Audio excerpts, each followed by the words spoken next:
everybody, Excited Utterance here. My name's Hella, and it's Zach Day, not a murderer.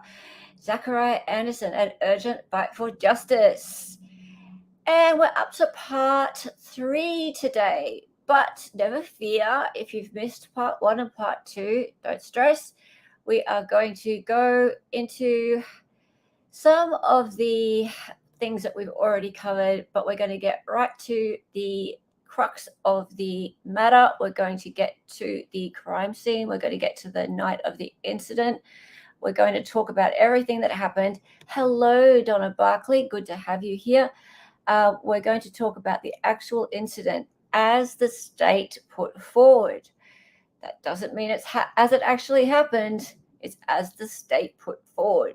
It's going to be really interesting. And it's Zach 101. It's Zach 101. And if you're a beginner, if you haven't heard anything about the actual case, if you didn't watch the trial, this is a really great introduction to why it's just impossible that Zach could have done this. Why it's just impossible. That the facts just don't add up. And if anyone saw the TikTok that I put out last night, my time, or this morning, your time in the US, the defense attorney for Zach, Nicole Muller, she's just fantastic. In her opening statements, she continued to say that there was no body, there were no human remains, there was no murder weapon, no evidence whatsoever, no witnesses, nothing like that. No, but there was just nothing. And the state, all they did, the cops, they only looked at one person, no other suspects whatsoever. They just looked at one person, and that was Zach. So how can you possibly find the actual person who was responsible for the disappearance of Rosalio Gutierrez if you only look at one person? And they made the story fit this one man, Zachariah Anderson, and regardless of the fact that none of the evidence fit him, they just made a story fit around him. And I'll show you why that's the case. Hello, Turnips. Good to see you, Turnips. I love your little kitty cat profile pic there. And hello, Half Irish. I almost typed year. Sure, I'll go by year. You call me anything you like as long as it's nice. Okay, let's get into this. And we'll say hello to my co-host, Dali. Ready, Freddie? How are you? I'm wonderful. How are you? Great. All the better for seeing you here. Oh, hey. Oh, you got it right today. I did. And there's a red spot on my wall. I think it's pasta, but I'm not sure how pasta got on my wall. Or pasta sauce. Pasta sauce. Okay, we are going to look at some red spots on walls today. Oh. Yep. Don't get hungry. Not pasta sauce, though. So we're going to look at some crime scene photos today. So we're going to get into that. Donna says hi to you, darling. Hello, Donna. Cool. Okay, so let's get into it. Right, so we're going to get straight into our presentation today. Welcome to part 3. Zachariah Anderson, not a murderer, an urgent fight for justice. What's this migraine brain going backwards? That's no good, Half Irish. That's no good. Hope you feel better. Welcome to part 3. Karma, what are we talking about today? Hello. Sorry, Karma, I can't remember. Are you new to this or not? So just let me know. But what we are going to be talking about today. Hey, Melissa, as well. Welcome back. That cops looked at no one else. Free Zachariah. They did not look at anybody else. You're absolutely right. Today, we're going to be looking at the actual night of the incident. As far as the police or the prosecution put forth, we're not sure 100% whether or not that is the night that Rosalio was attacked or went missing. That's just what they put forth in their their statement in their complaint. But I mean, it makes sense as per when his phone stopped pinging and all that kind of thing. But the crime scene wasn't found until a day or so later. And hello, Ronnie. Good to see you here too. Good to see you here too. All right, so that's what we're going to be talking about today. But first, we're just going to do a tiny little recap for anyone who's missed out on just the basics of the last couple of streams. Not too long. You got your blue flannel jacket. I think you mean jacket in honor of Zachariah. That's cute. Okay, let's go. So let's just establish what this is about. So quick recap. The charges are 2 counts of stalking. So that the stalking was against Rosalio Gutierrez and Zachariah's ex-girlfriend, who is Sadie Beecham there. So he was convicted of those charges of stalking at this trial. There was first-degree intentional homicide and hiding a corpse, right? And so remember that at the time of trial, that Mr. Rosalio Gutierrez was still listed as a missing person, and he was only pronounced a deceased by way of jury verdict. He's still never been found, still no body, no corpse. How you can be convicted of hiding a corpse when there's no corpse just blows my mind. I don't get that. And also how you can be convicted of first-degree intentional homicide, again, where there's no body. Again, it's very difficult for me to... No body, no crime. No, yeah, that's difficult. And no murder weapon, no witnesses, nothing like that. So that's tricky for me to get to understand. So cool. Phone in freezer found by victim's mum. Yes, great police work. And 10 days later, by the way, 10 days later, and no DNA of the defendant on that phone or the wallet or anything like that was found at all, anywhere. Actually, anywhere in the apartment, in the crime scene, anywhere. No sign of Zachariah Anderson there. And yeah, not stalking either. He wasn't stalking. But I mean, that was the lesser of the charges, and I feel like that was sort of character evidence that led to the jury not liking Zach. And if he had been convicted of the stalking charges, he would be walking free today. But unfortunately, because the stalking charges were put to trial with the other charges, which are obviously far worse, the jury decided that he was a villain and were much more likely to see him as someone who could go and commit these other atrocities. And often when I see people talking in the comment section of other streams, like for example, Crime Circus, and I have to give a big shout out to Crime Circus. Hi, Crime Circus. If you see this, if you're watching, thank you for spreading this out to hundreds of thousands of people just in this last week or so. He has gone and put the interrogations up of Zach, and then it's not an interrogation, it's an interview just recently with Sadie Beecham, the ex-girlfriend here. There are people who believe that Zach is guilty, and some of their reasons for believing Zach is guilty is because he's so guilty. Did you see the way he dropped the phone in the ex-girlfriend's car to track her? Well, at best, that's the stalking charge. Yeah. At best. So, okay, that means conviction of the stalking charge. If that's stalking, he could have just lost his phone. And that's what the defense says it was. However, that would mean he walks free. So what makes you think that means he murdered this man and hid his corpse?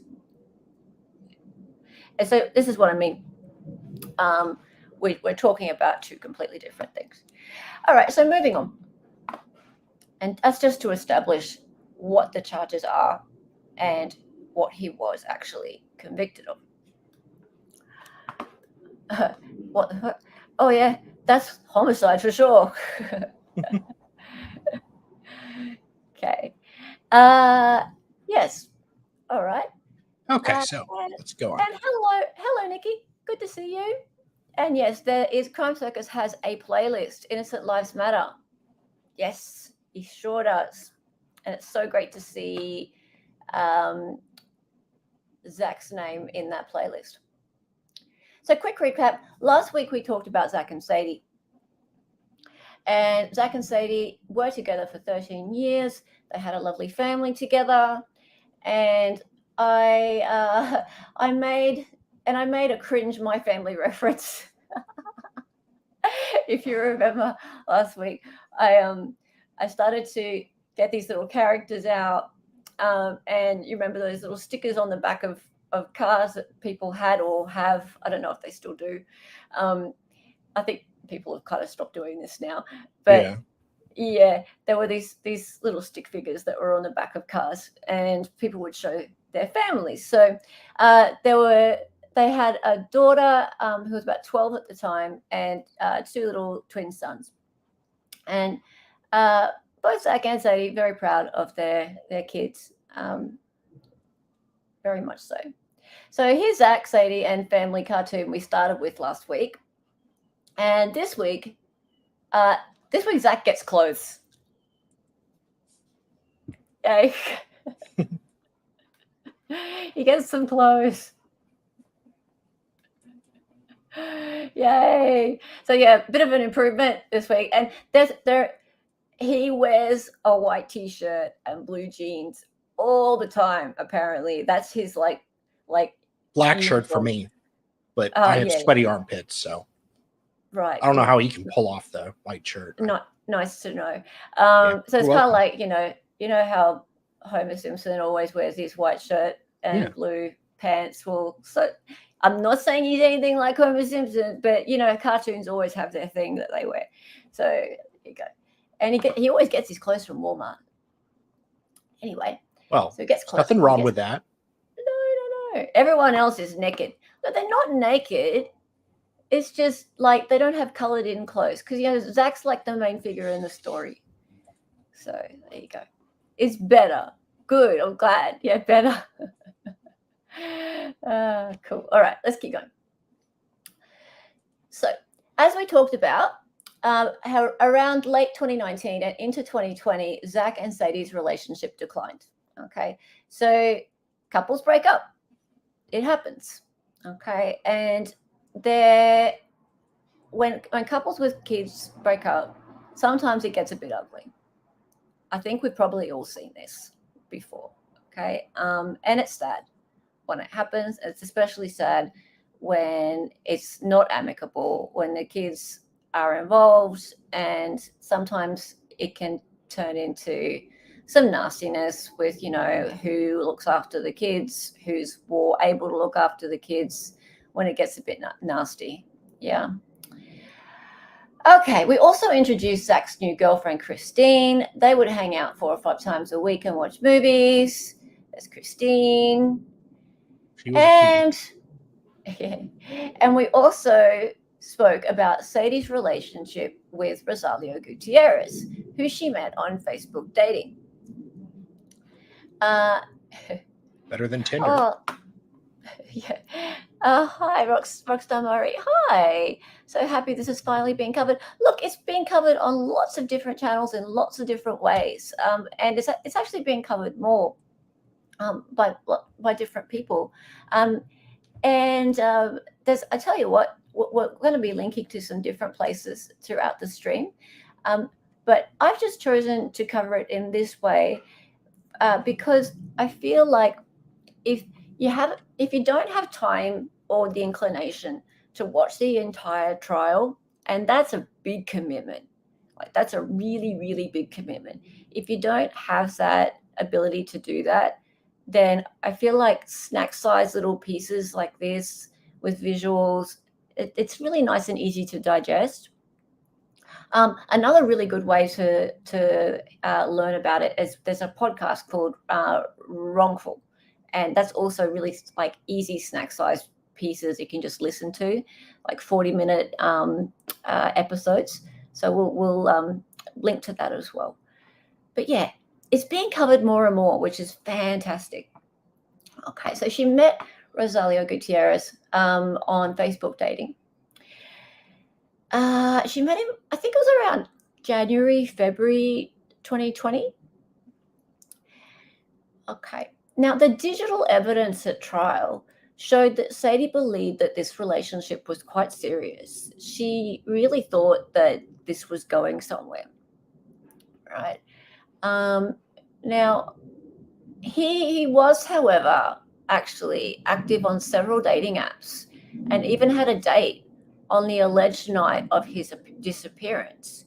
So while she was all like, okay, this is really important, like, I'm going to introduce, well, she had introduced her kids and she was going over, in fact, she had just gone over to meet his kids, and they were thinking, she thought that it was really getting somewhere.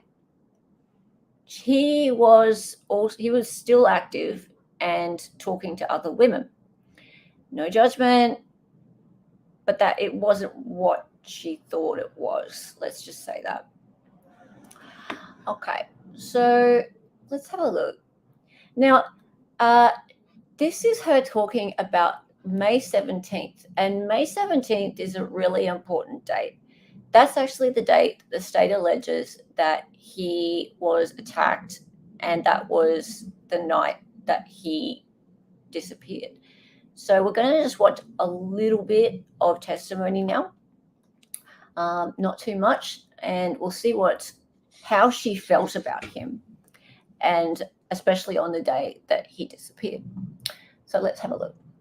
Messages between you and Mr. Gutierrez on May 17th, starting at roughly 12:52 p.m.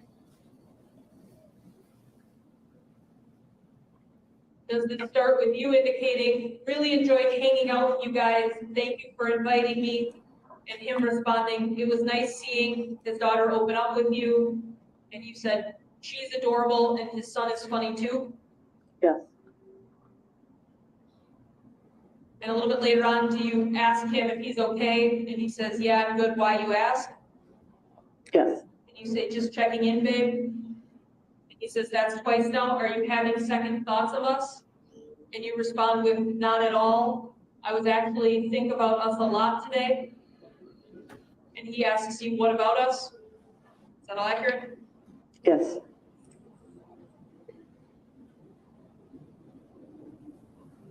Then you text him, just that I think we could have a lot of fun, all of us, and I think our kids would get along great, and thinking that I want you to be my person for a while, like hopefully a long while. And he then loves that message. Yes. You indicate, I think it's going to be challenging, of course, but I think we could survive. I hope anyways. Accurate? Yes. And a little bit later on, it says, this rain is crazy. It's like Mother Nature telling Wisconsin, you don't know how to act with warm weather and a virus. And you said, it is. Is that accurate? Yes. Do you remember it raining that day? Yes.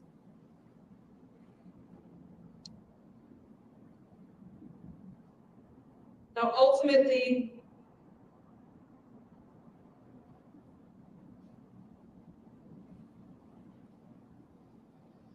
later on that evening, at roughly 8:33 p.m., you get a text from him that just says, I just dropped off his daughter, going over to Mike's for a little bit. And you say, okay, cool. Well, then maybe text me or ring me when you leave there or something. And then he sends okay at 8:36 p.m. on the 17th. Is that accurate? Yes. After that text message of okay at 8:36 p.m. on the 17th, do you ever hear from Mr. Gutierrez again? No.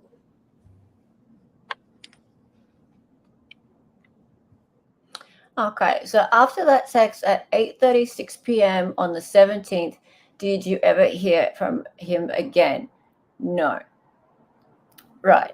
So the 17th of May, 2020, 8:36 p.m., she didn't hear from him again. Okay, cool.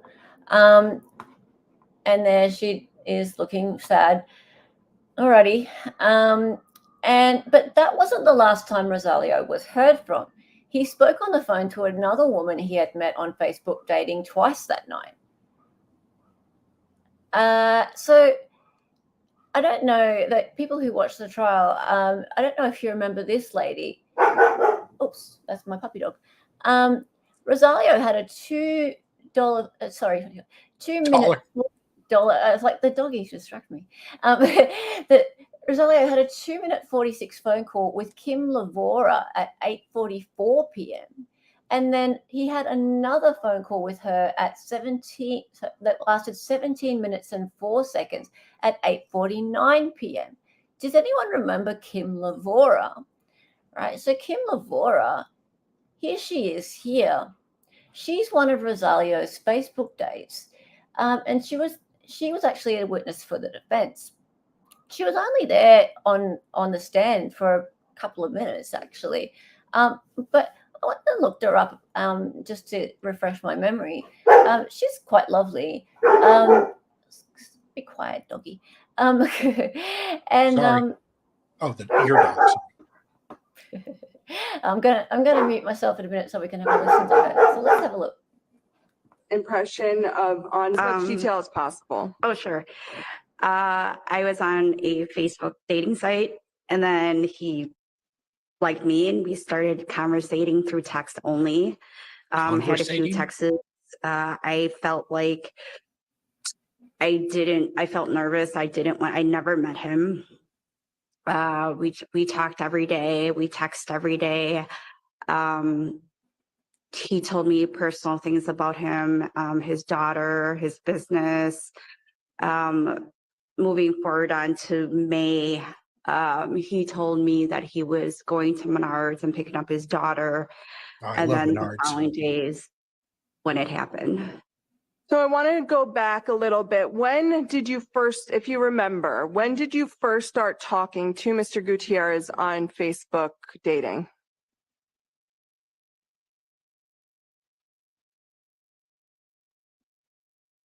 Maybe February, because it was really short. It was only for a few months. And from the time that you started talking to him to about May, let's say 18th, 2020, what was the frequency of your communication? Texting. We would text frequently every day. When I got off of work, I would give him a phone call. We would talk about an hour or two, and then I didn't talk to him for the rest of the night. And then it would continue the next day. So not only just texting, but also phone calls. Correct. He wanted me to meet up with him in Kenosha, and I said, no, not today. No, it's not today. I didn't, my gut told me no, so I never met him. And when you're talking about all this talking and calling, what was the nature of the relationship? Was it just friendship, or was it more of a romantic relationship? No, for me, it was just friendship. He wanted probably to take a step further, but I wasn't comfortable with that. So that was it. For me, it was strictly just friendship. But you're saying for him, yeah, it seemed that he wanted more? Yeah, that is correct. Okay. And jumping to conclusion, Matt? May 17th, 2020, do you remember having a phone call with Mr. Gutierrez? If that was a Sunday, yes. It was a Sunday. I'm going to show you what's been marked as Defense Exhibit 75. Okay, so they were actually having phone calls that night after he had spoken to Sadie.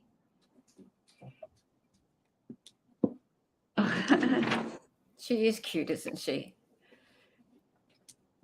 She's a hottie biscotti.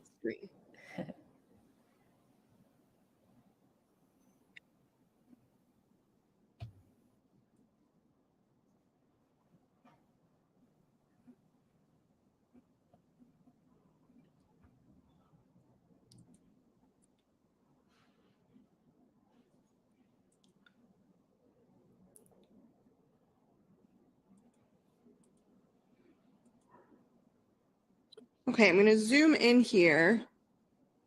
The highlighted portion. Does that appear to be the phone call you remember having? Around, That says 8:49 p.m. yeah, kind of. It was night. I know it was night. It was dark out. Okay. And that's your phone number? Correct. Mhm. Okay, at this point, I cut the video and put it to a new one because Nicole Muller reads out her phone number, so I didn't want to play that. Oh, Oh, sorry. Oh. That's your gonna number, call this date, and it says that phone call was about 17 minutes. Is that how long you remembered it being? Yeah, because he was saying he had to run errands, go to Menards, pick up his daughter. He's like, when I get home, I'll give you a call. And he never returned. He never called me back. And then when I called him, probably a couple hours later, thank you, tragic. the phone just kept ringing and ringing and ringing and ringing and ringing. So after you get off the phone, after the 17-minute conversation, you said he told you what he was going to be doing the rest of that evening? Yeah. And can you say what that was? Oh, and just to hold on for a second. Objection, it's hearsay. What he told her on the phone. Isn't he party opponent though? Yeah, there was a little argument about whether or not this was admissible, and I think Nicole in fact, she did. So She won the objection. no. Okay, I'm not a lawyer, but this hearsay has exceptions. One of those is party opponent. The guy, the victim here, is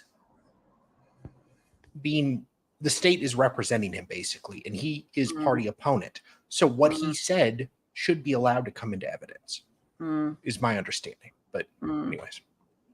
Yeah. Anyway, regardless, it doesn't. I'm not sure whether or not it's really that relevant what he was going to be doing that night. I mean, it's just she was talking to him at that point in time, so he was obviously alive then. Yeah. So I mean, that's what it proves, that he was alive. He was talking to her, and he wasn't. His phone wasn't. What do you call it? His phone stopped responding at a certain time after that. So anyway, Nicole seemingly never won objection. Schroeder hated her. Yeah, look, I don't know if it was about her. I think it was just about the fact that he very much sided with the state completely. It was just I don't think it would have mattered whether it was her or any other attorney on Zach's side. He just was siding with the state. It was quite infuriating to watch. Anyway, moving on. Let's go. So now, meanwhile, Narita, I don't know if I'm saying this right. Narita Macias. Another girl. Would you like me to read this? You do it. You go. Meanwhile, Narita Macias, another girl from Facebook dating, was on her way to meet Rosalio at his house for a date. A little Hulu and chill. Hulu and chill. Or was it Disney Plus and chill? One of them. Paramount and chill. That's it. I don't know. Okay. So he's talking on the phone to Sadie at 8:26 p.m. or texting, on the phone to Sadie at 8:26 p.m. She and he are talking about them being each other's person and they're meeting each other's kids and all that kind of stuff. Then he's been talking to Kim Lavora for months.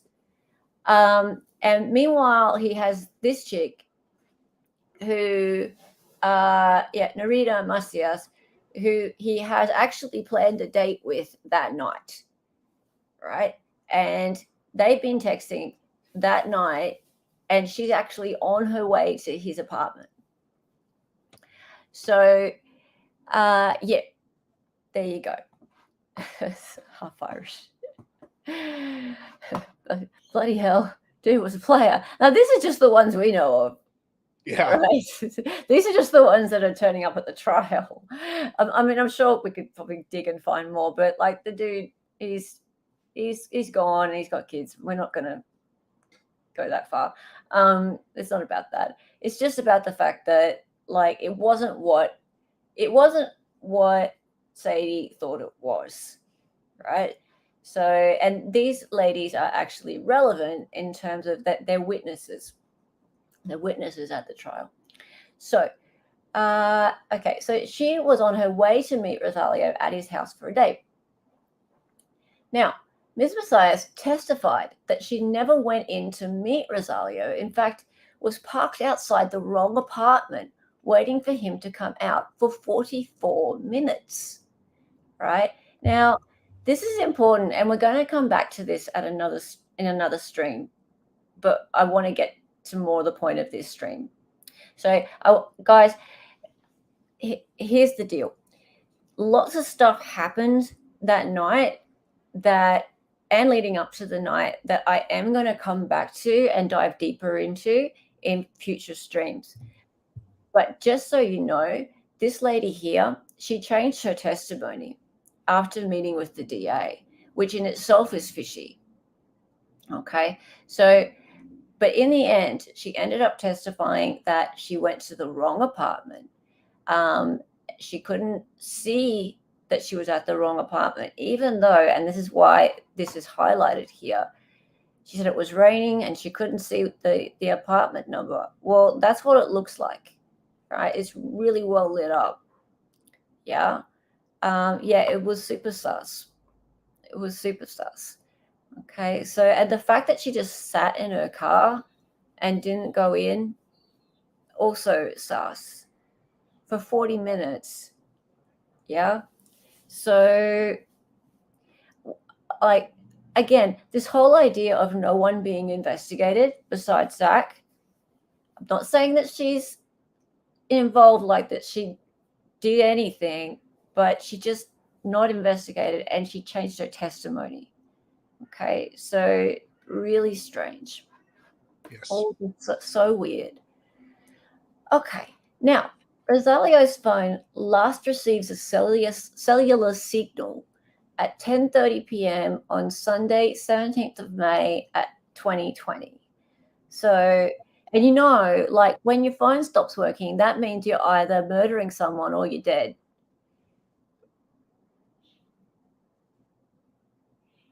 Yeah. And that's the state's theory is like because Zach's still alive, he must have been murdering someone when his phone went off for a few hours. This is important. Don't let your phone go off, right? Because they'll say you're murdering someone or you're dead. But like if you turn up afterwards, then you were murdering someone. So important. DA clearly coached her. Yeah, look, we don't trust the DA. We don't trust him. Okay, so it went off at 10:30 p.m. So let's cut to the chase. What does the state say happened to Rosalio? Well, this is where things get really interesting. This is really where things start to get into the meat. First, let's look at the crime scene, shall we? Okay, so there's Rosalio's apartment building. That's the front entrance. And a minute ago, I showed it to you at nighttime, but that's the front entrance of it. Okay, so there's that. Now, there it is. There's the sliding door. So the sliding door to the side opening onto the living room. There it is, sliding door there. Okay. Cool. And looking inside, the coffee tables had been moved carefully and a tool belt was on the ground. All right, so I'm not sure if you can see it very well there, but I've got better photos of it. Okay, so the sliding door coffee tables, tool belt on ground. Okay, there we go. Here's a better look at the tool belt. And there's some tools on the ground near it. So there we go, tool belt, tools on the ground near it. Don't even know who they belong to.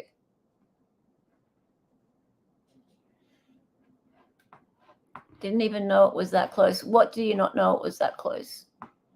You mean the sliding door to the front? Okay, let's keep going.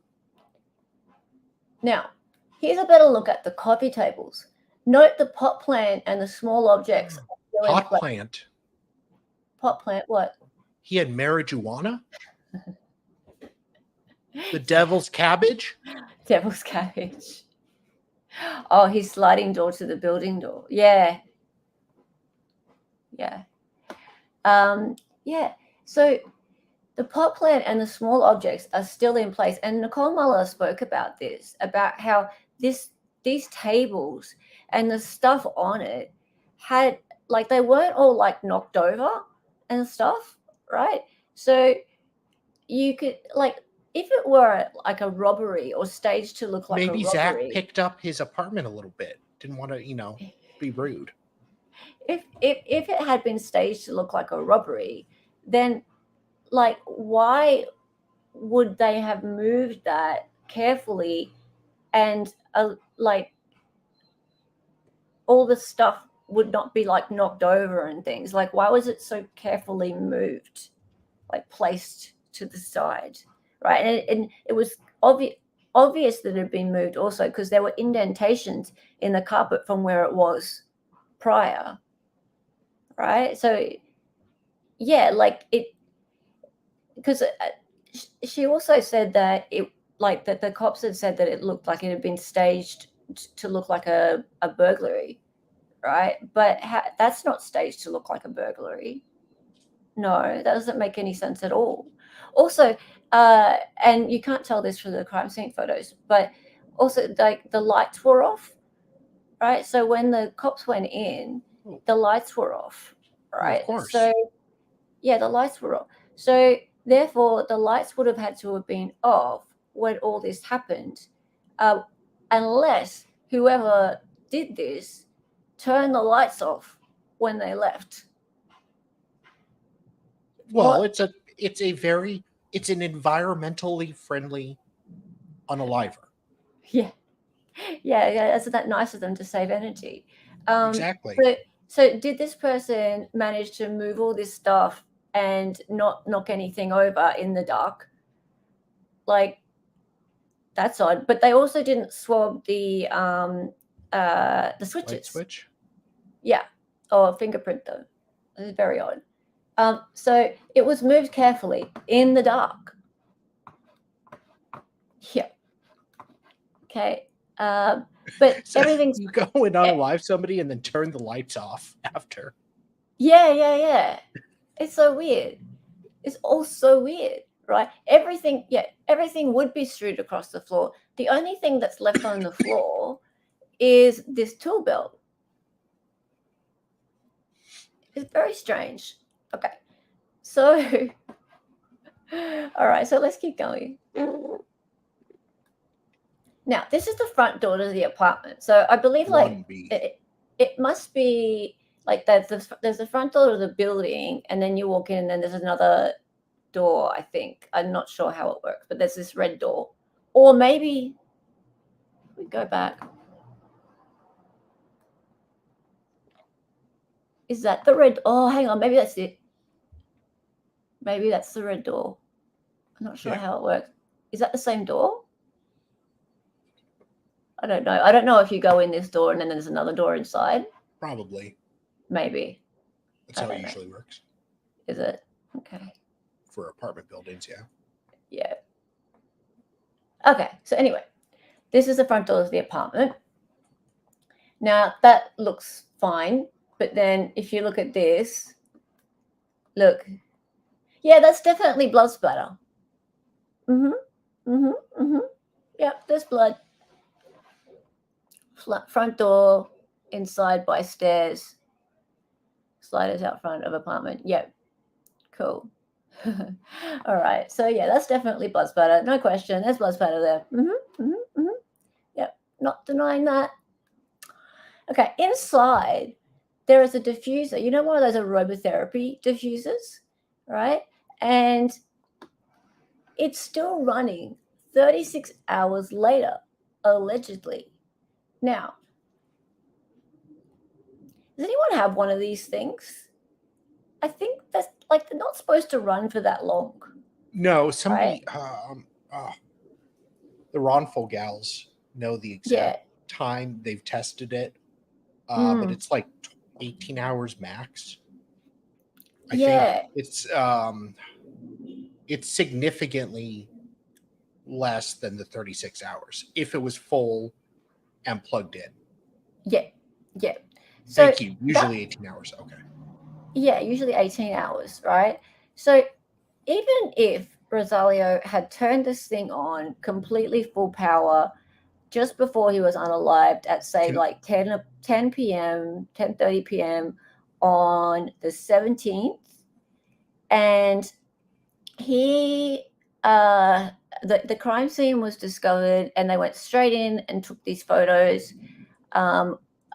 17th, Sunday night the 17th, and then it was, let me just check the timeline. So it was not until,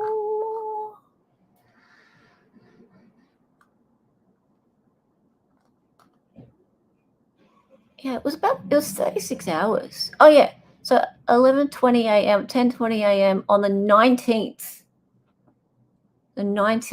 So that's about 36 hours later. yeah. So a whole day went by in between. And then it's the morning after. So the Monday went by, and then it was a Tuesday morning This before.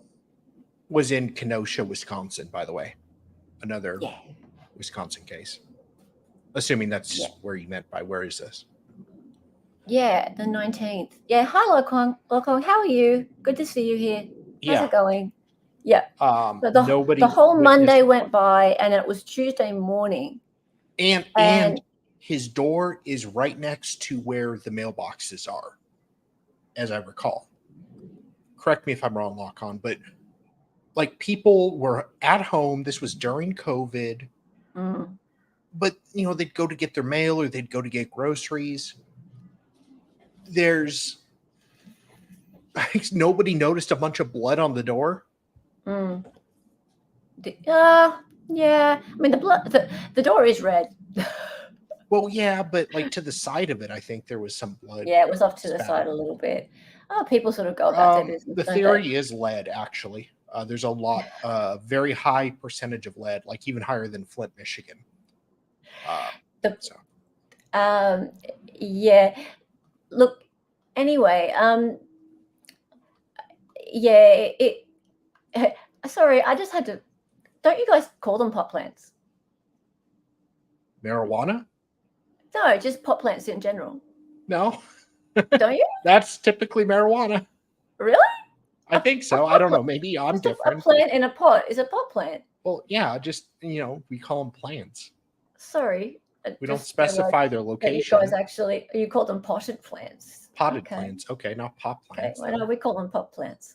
Okay, anyway, moving Marijuana on. there.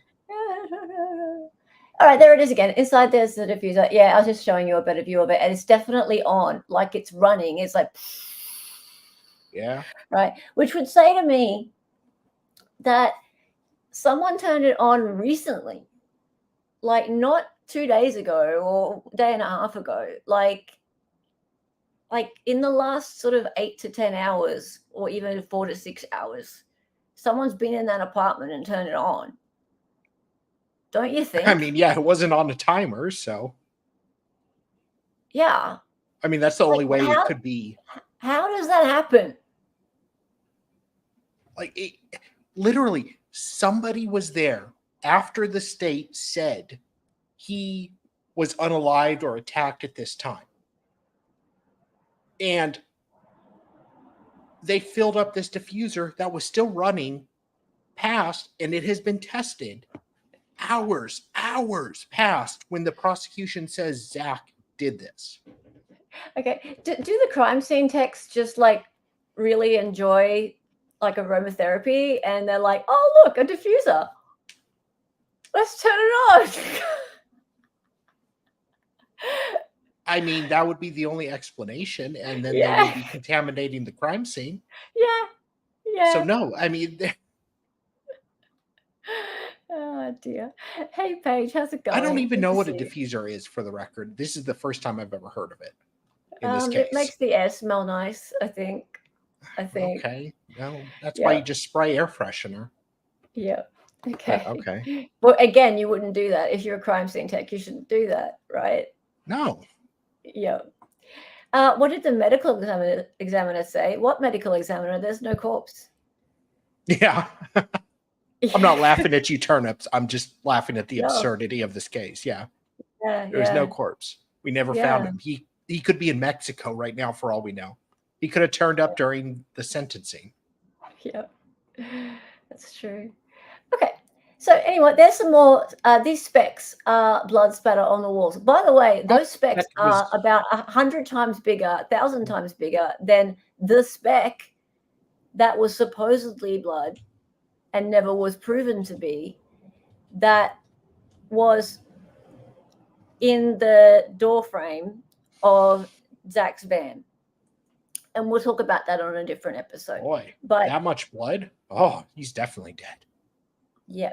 So yeah, we'll talk about that on another stream. But it was the size of a pinhead, the thing that was supposedly blood, never proven to be, and also supposedly the DNA of Rosalio Gutierrez, and that also was never proven to be.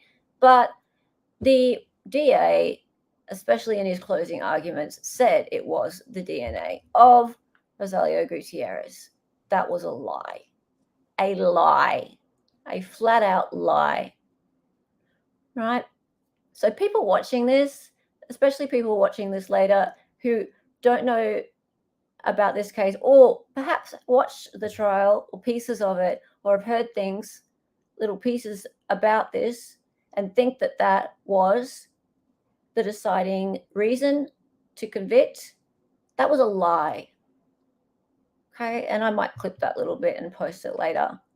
Yes, they lied. They lied. They lied. Right? I think some people think about it and imagine a speck looking like this, right? No, it wasn't a speck that looked like this. The size of a pinhead, so small that they couldn't actually get it away cleanly and test it properly. Right? Yes, big fat liars. Liars. DA said that to the reporters before the trial too. Yeah. They tainted the outcome. Tainted. Literally a pinhead. They couldn't test it. That's correct. Right? So this is absolutely misconduct. It's a travesty. Okay, moving on. So there is some pooling of blood in the floor. Right? You can see it. There's some pooling of blood. They spoke about the blood like there was like pooling like an actual pool. Yeah, like The Shining. Right? So like a swimming pool, basically. Yeah. Like all however many ounces of blood you have in your body. Gallons. But I can assure you, I'm sorry? Gallons of blood. Yeah. Liters, tons, No, whatever. like the amount of blood in the apartment, somebody could be attacked and have that much blood lost and they'd still be alive. Absolutely. ZA should get a new trial, absolutely, of course. So I mean, and not to like discount the fact that whatever happened injured in this apartment, like he was injured, no question about it. Like it was nasty. Whatever happened there was horrible. Yeah. Right. Now, okay, so there's some blood there. And there's also blood on the couch, right? So you can see blood there, right? So someone was beaten up on the couch there. And now this space allegedly shows where something has been removed, right? So you can see this space here. Yep. Hey, Josie, how are you? What's incorrect, Josie? Oh, sorry, Merstep. How's it going? That's incorrect. They tested for DNA, but couldn't test it to confirm it was blood. The blood test would have prevented them from doing the DNA test. Yeah. Okay. Thank you. So, yeah, the blood test would have prevented them from doing the DNA test. Yeah. So it didn't get like kind of wrecked in the process. Is that like what you're trying to say? So like They because never- they managed to get it away, and then like Well, they didn't- never established, like, DNA is like 1 in a million or 1 in a trillion. Yeah. It's him. So the DNA test was completed but not testified to properly with exact numbers. Okay, yeah. So that Yeah. there's different levels of how strong the identification is. Now, this could also be skin cells. Zach's kids were in the van, so they could have been interacting with Rosalio, got his DNA. Transfer DNA is very, very easy. It's very common. So that could have been all this is. You don't know. So a logical explanation for what this is, and that's it, a pinprick in the back of his van. Yep. That's it. That's it. We don't know it was blood. And his kids were around Rosalio. It's not conclusive at all. The testimony Frankly, if was you that carry- I'm sorry, if you carry a body in your car that is bleeding to that level, it would be all over. And it was proven in trial that the reason the van didn't have carpet, by the state's own witness, he did not have carpet for weeks before, or months, actually, years, because he did construction. He carried trash in the back of his van. Yep. So the testimony was, in her opinion, it was blood. The DNA test was completed but not testified to properly with exact numbers. So, I mean, this is the thing. It was such a small amount. Like, I don't know. Yeah, like, hang on just a minute. There's another thing I want to bring up to finish this thought. Where is it the thing about they had to choose? Where's the thing about they had to choose? Wait. They had to choose which one they could do. If they would have done the blood test, it would have damaged the sample. Yeah, that's it. So it was Josie's. Yeah, it was too small to test for both. They had to choose. Yeah, exactly. So yeah, it was such a small amount, like it disintegrated, right? So like it was like, are we gonna test for whether it's blood or we're gonna test for DNA? So yeah, so they tried the DNA thing.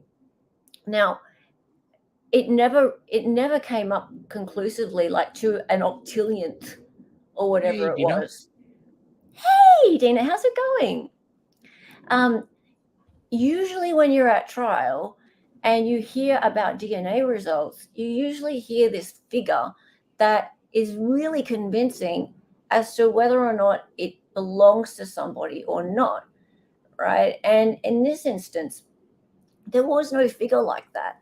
There was just like the DNA expert was like, in my opinion, or in my scientific opinion, it belongs to this person, but it wasn't like there's 1 octillionth of a chance that it belongs to somebody else besides Rosalio Gutierrez. That's the normal kind of thing that you hear. We didn't hear anything like that.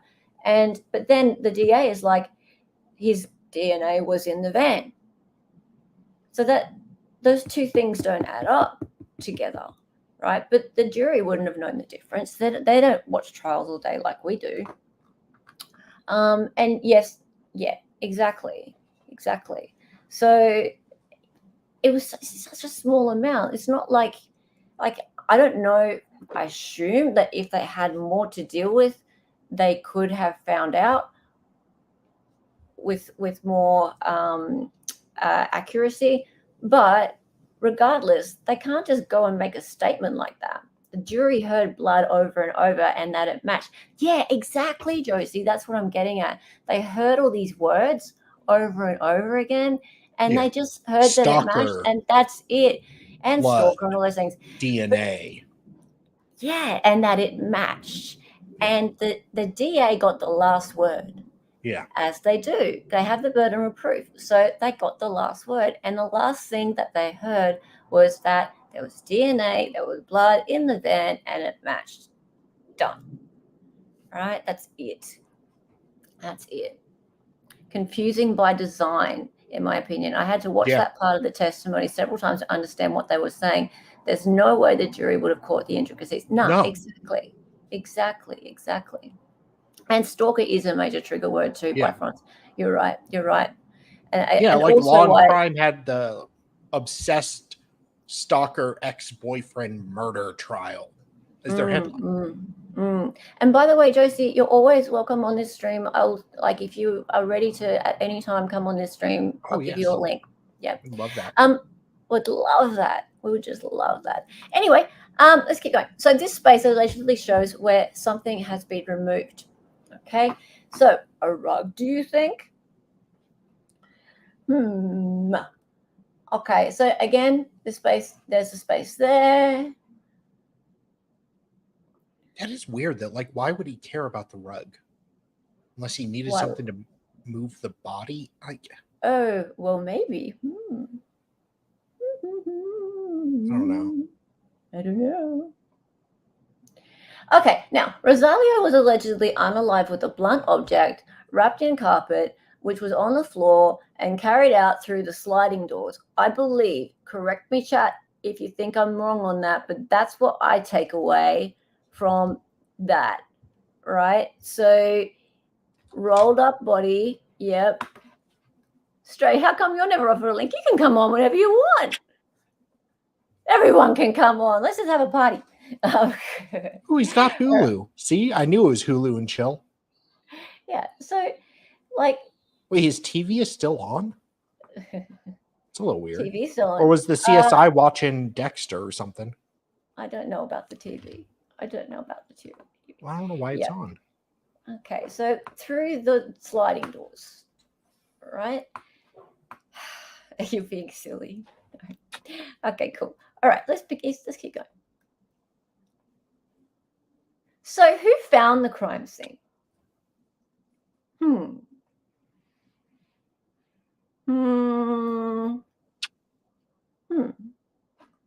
That lady there she is. So Sadie found the crime scene. Right? Yep. Now, Donna? Yeah, I'd say it's a little difficult for one person with back problems to move 270 pounds of dead weight, but yeah, what do I We're getting to that. Sorry. Okay. Yeah. I'm premature. Yeah. I suffer from it. You do. Okay, so Helen knows. Hey, shut up.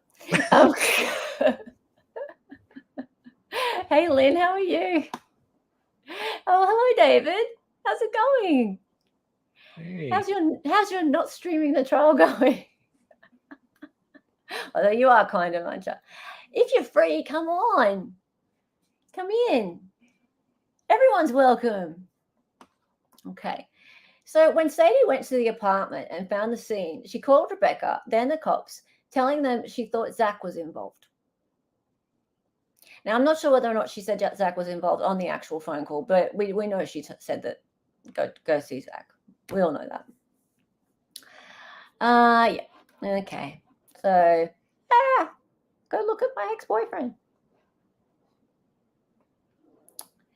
The cops were quick to come up with their theory. So, here's the theory, everyone. On May 7, 172020 at around 7:40, Zach, tormented by jealous rage and obsession with his ex and her new love, drove from his home in Mequon to Rosalio's apartment over 1 hour away. Period. Period. Hey, I'm Bronze. How are you? Oh dear. You should not stream some Australian trials. Yes, you should. You should continue this actually because it gets better. He was clever enough to flip his phone off before he left, because the last time he makes a call is at 7:34 p.m. Shock. ... And dare I say, another dot.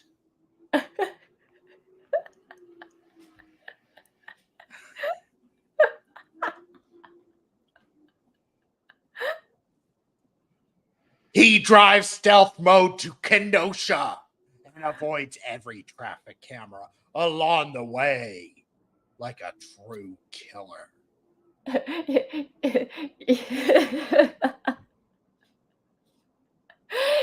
As you one does. Do you like that now he has a Super Zach? Now he's got a cape. It's a bird. It's a plane. No, it's Super Zach. Yeah. Freaking idiots. Zach attacks Rosalio with some blunt object, unalives him, and somehow manages to single-handedly roll him up in the carpet and drag him out to his van with a bad back and not leaving a single trace of DNA anywhere in his apartment. Yeah. No sweating, no saliva, no DNA, no blood from Zach. No fingerprints, not a trace of Zach.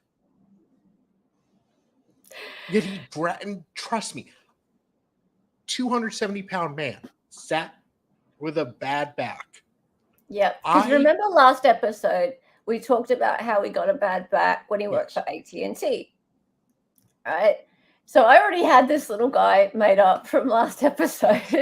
And look, just so you guys know, like last year, my dad's 85-pound German Shepherd passed away. I had to move him into my dad's car to take him to the vet to be cremated. My dad has 2 hernias. I could not do it by myself. I had to drag him. I was panting. I was an emotional wreck, of course, because I love that dog. But just that's not the point. The point is, like, I was struggling to just drag an 85-pound, like, dead weight, as awful as that analogy is. Yeah. I dragged him. I could not pick. I can lift 100. I can lift about 85, 90 pounds. Easy. Yeah. But this was just different. I could not get it up. My dad, with his hernias, had to help me, like, get him in the car. Yeah. So how the hell, even if Zach has a perfect back, how the hell is he getting him up into his car without sweating, without drops of his sweat? It makes no sense. Yep, that's right. And that's thank you for putting that up, Rockstar Murray. So Rosalio is 270 pounds and Zach 180 pounds. So that's really good. I didn't know Zach's weight, and I knew approximately Rosalio's, but not Zach's. So thank you for that. Zach's body looks like a frioli. And hey, also to Haiti, it's really great to have you here. Haiti's a really great new supporter. of Zach's cause, and I just appreciate the way you're sharing this out to new people. Thank you for that. Oh, hey Jen, how's it going? Thank you, Jen, for the lovely feedback on these streams. I really appreciate it. And I'm sorry I haven't gotten the slides to you from last week. Whilst I was making these, I was thinking actually I'd rather get them, those and these to you together to give to Zach. And I hope he loves them, especially now that he's a super Zach. Oh, does Zach see these? Jen wants to give them to Zach, yeah. So he said apparently Zach actually had an idea a while ago that it would be cool to have like a set of cartoons or something about it. So yeah. Yeah. That's so awesome. Oh, I know. So yeah, hopefully he'll like them. Okay, cool. All righty, let's keep going. Oops. Now, there you go. yeah. Zach is not only the strongest and fastest assailant in history, he's also the cleanest. He leaves no trace of his own DNA and no drag marks when he carries Rosalio's 260-pound corpse. Yeah. Yeah. Kind of like what you were just saying. Yeah. And was he 270? I thought it was 260. But around there. I mean, yeah, something like that. 250. It's still it's so, I can't tell you like how difficult it was to just lift an 85-pound dog who passed away. Yep. Even if his back on the best day was fine. Yeah. And hey, Toodley, how's it going? Okay, keep going now. All right. With Rosalio's body neatly tucked in the van, Zach whizzes back to Mequon in record time, again avoiding every camera because he flew. Yeah, he flew his van. Yeah. Yeah.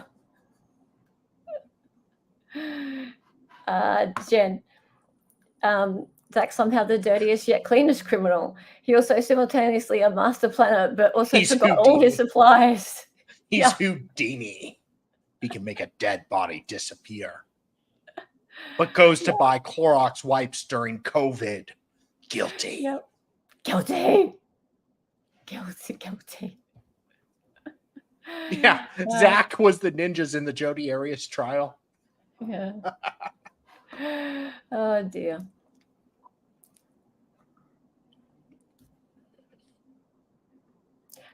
Hello. Oh, he returns just in time to message Kristen at 11:19 p.m. Fell asleep, sorry. Missed afternoon nap. There you go. Wow.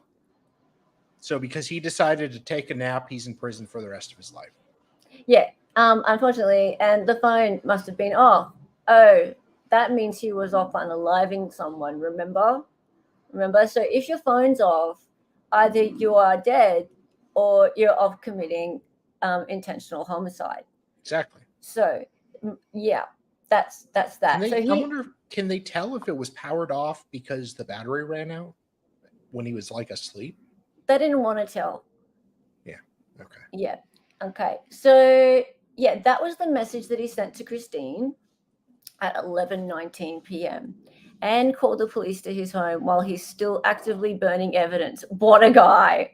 Yeah. That came next, actually. He called the police himself. So, yeah, like, he's such a nice murderer.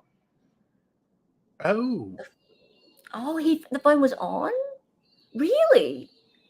Wow. Okay. I assumed it must have been off because, like, they make out like it was off the grid. Oh, okay. So he left his phone at home so he could go do it. Okay. Oh, it was confirmed. Yeah, of course. Yeah, of course. You'd leave it at home, wouldn't you? Yeah. Mm-hmm. Yeah. Yes, of course. Infuriating. Alrighty. So So from 7:34 p.m., which is the last time his phone did something, till 11:19 p.m., the time elapsed is less than 4 hours, right? So that's when he said, fell asleep, sorry, missed afternoon nap. So in less than 4 hours, he managed to drive to and from Kenosha, which is over an hour's drive if you take the main roads, which we worked out is impossible because he wasn't caught on any of those traffic cameras. So he would have had to take the back streets, which would have taken like more than like an hour and a half each way. So hour and a half each way is like 3 hours of that time, right? So 3 hours of that time, and then so that leaves what? 4 hours. I'm really bad at maths, but it was less than 4 hours. So therefore, there's like maybe half an hour in between for him to like come up to Rosalio, which is like in his own apartment, and he's much smaller than him. Wacky, wacky, wacky, and then rolly, rolly, rolly, pick up somehow and get him into the car and not make any skid marks along the way, like no marks, leave no evidence of himself. Somehow clean up the van in such a way that there's just nothing left there. And then, and get back in time to go, hey, fell asleep, sorry, missed afternoon nap. He's just a magician. Like, he is Super Zach if he did that. It's just impossible. It can't happen. It didn't happen. It just didn't. Also, how do you do all that and not leave any trace of yourself in the apartment? Unless he's wearing like a scuba suit or something. What's this? 8:49 p.m. Rosalio had a 17-minute phone call with him. Oh, yeah, there's that too. Yeah, we spoke about that back a few screens ago. So yeah, we did talk about Kim, and we had Kim's testimony. So yeah, that actually puts it even later, doesn't it? That puts it even later. Unless like Zach's driving during that time. Goodness knows. It doesn't make any sense. Now, guys, go to freezachariahanderson.org. There's a really detailed breakdown of this.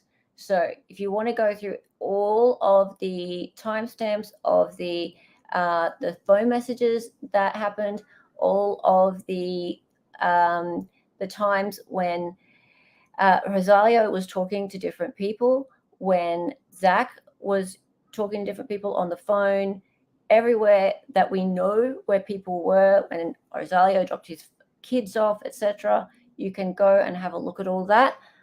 It's where I got this information from. Go onto there and you can dig deeper into this, but we will be going into more detail and going backtracking in future episodes. But I wanted to give you the overview of what happened as far as the state's concerned that night today, so that we could get that stuff all out there and move into more detail in the future streams. Now, let's keep going. So Zach certainly achieved a lot in less than 4 hours, if that were true. But the evidence proves it's impossible.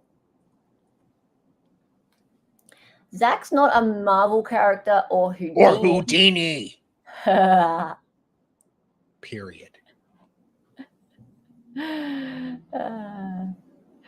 Yeah. Oh, that's actually another thing. Yeah. He cleaned up his van, yet somehow left all the dust untouched. He put new dust in there. He is Houdini. He put new old dust in there. It looked really old, but it was new dust. Was new. Yeah. We will talk about that. Yeah. Yeah, well, I mean, like, if he's going to be a magician, he's gonna have a hat, right? A fedora. Guilty. Yeah, the text messages are all they're freezachariahanderson.org, but they're under official. No, the under timeline. So if you go to Zach's case and timeline, they're all there. Yeah.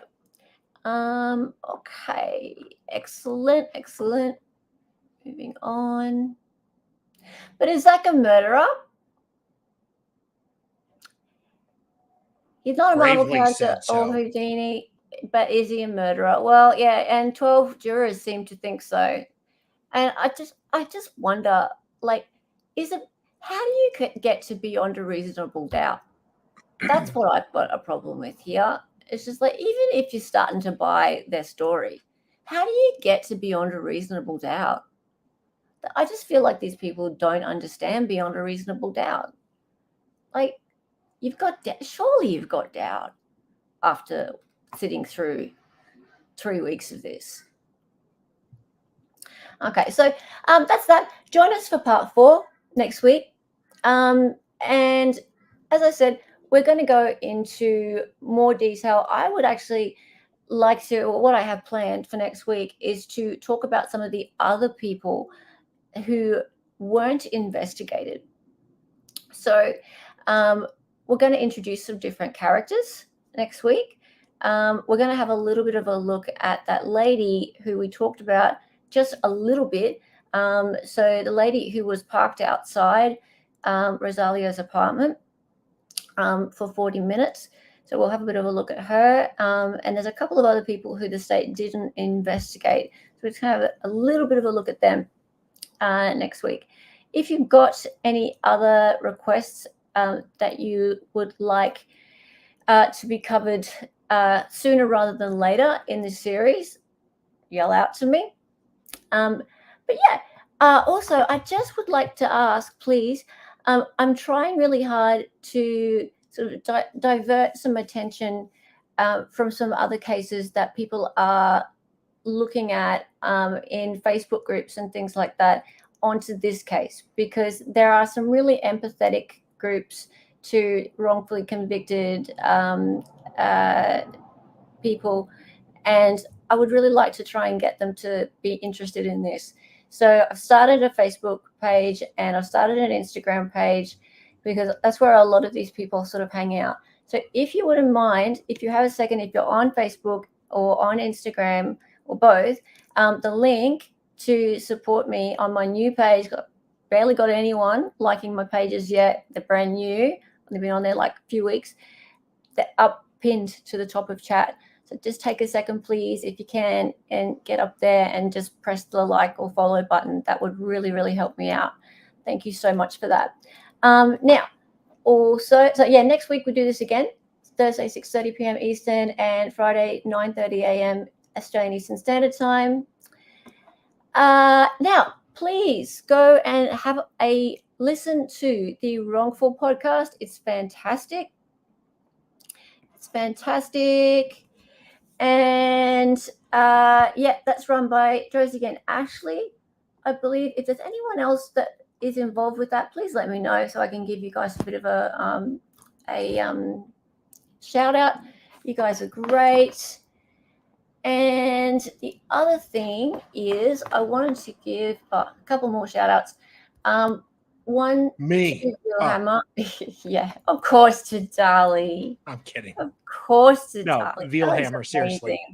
Subscribe to him. He's freaking amazing. Such a nice guy and so great and he is talented with his courtroom audio. He is. He's wonderful. So absolutely, definitely support Veilhammer. Everything that we watched in the court testimony today was from Veilhammer's channel. So yes, if you could give him a like and subscribe. He's really close to being monetized. So just make sure that you are subscribed to him if you're not already. Now, the other thing is, I just want to point out that someone has been really helping us lately. And you're welcome, Solomon. Of course you're welcome. I would do anything for Zach. I would do anything for you guys to help, honestly. Okay. Now, Crime Circus. This is huge. I can't even say how important this is. This person has such a huge reach that Crime Circus has been sharing the interrogation videos. First shared Zach's interrogation video, and is now sharing the Sadie interview. And he has this playlist called Innocent Lives Matter. Now, there are 5 people in this playlist who he believes are completely innocent, and he's pushing this really hard, and Zach is one of them. We are so fortunate to have him pushing Zach as one of these 5 people, right? And this is huge. We need to get behind this now, guys. If you can get subscribe to this channel, but make sure you watch the comment sections. Supporters, make sure you're in the comment section, because there are people who don't agree with this, and they're saying things like, "Oh, I love that he was convicted, and did you see when he mouthed to his daughter?" That kind of stuff. We need help in the comment section, guys. Right? So please, if you could just watch and go in there when you have a moment. If you know about the case, if you can help, that would be fantastic.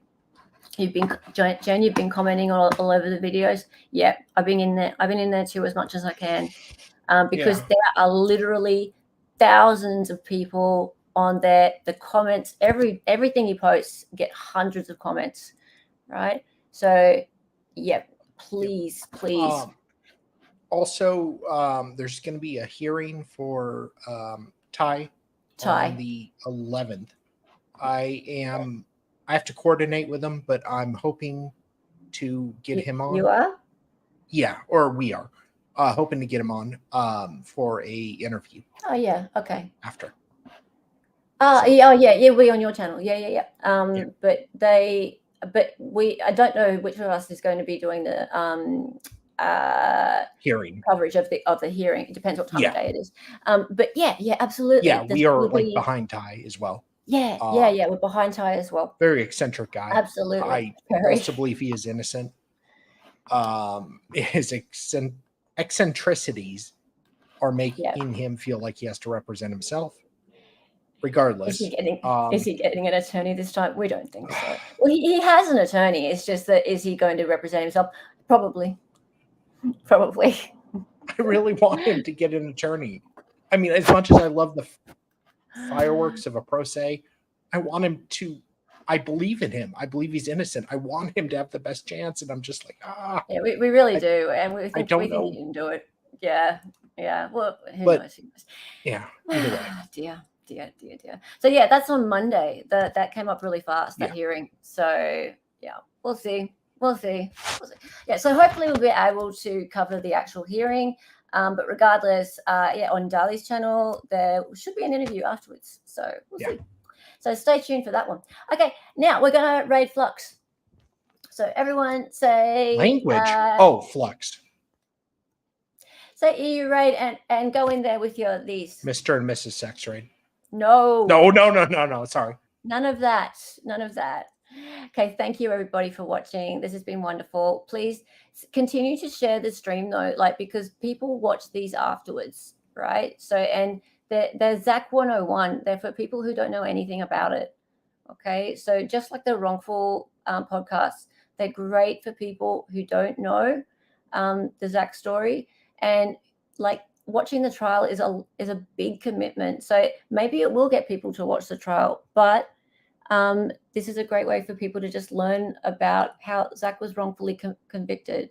Okay, so please go ahead and share the stream, share the wrongful podcast, share whatever resources you can find that just help people to get the idea that he was wrongfully done by. It just wasn't right. Okay, and hang on a minute. Right, so we are going to be rating. There we go. Thank you. We are going to be rating Miss Flux. Let's just make sure she's still going. She is. Yes, she is. Fantastic. All right. Thank you, everybody. It's been wonderful. We'll see you again next week.